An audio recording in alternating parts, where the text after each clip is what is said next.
There was a young man who came to the Prophet ﷺ complaining to the Messenger ﷺ. He said to him, Ya Rasulullah, my father takes my money. He always asks me for money.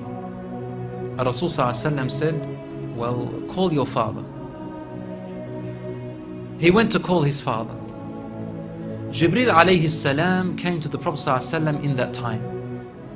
And he said to him, Rasulullah, when the father comes to you, ask him, what were you saying in secret on your way here? Father was muttering something which his son couldn't hear. He said, ask him what he was saying.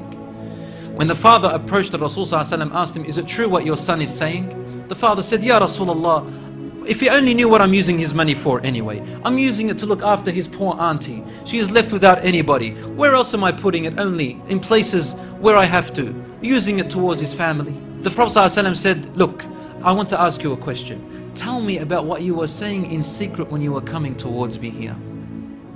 The father looked at the Prophet ﷺ and said, I made some verses of poetry. Rasul ﷺ said, please say them to me. And he said, O son, I nourished you when you were a baby. And I looked after you in care as you grew up until you became an adolescent. You lived upon what I worked for and strived and sacrificed in my body and time and wealth, so that you may live healthy.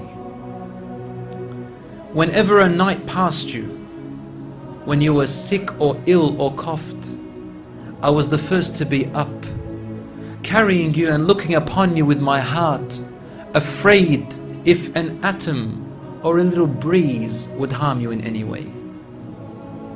I could not sleep while seeing you sick until you slept, and then I slept. He said, when I ceased to see you sick, it was as if I was the one who was sick and ill, and so my eyes would always overwhelm with tears, but you never knew.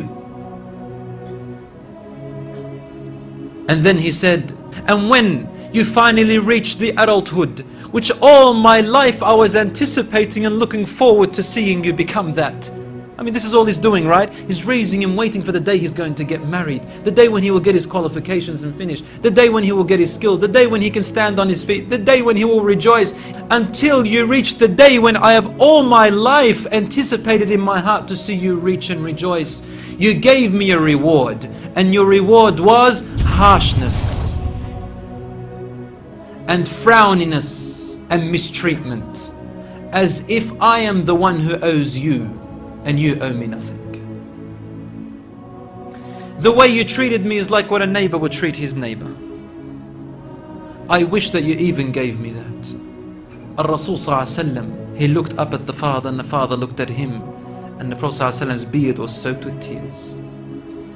From his emotion, Rasul ﷺ grabbed the boy from his chest. He shook him and said to him, you and everything you own belongs to your father. This hadith is narrated in Ibn Majah. Today we see children taking their own parents to court because they took their house or their property. Allahu Akbar.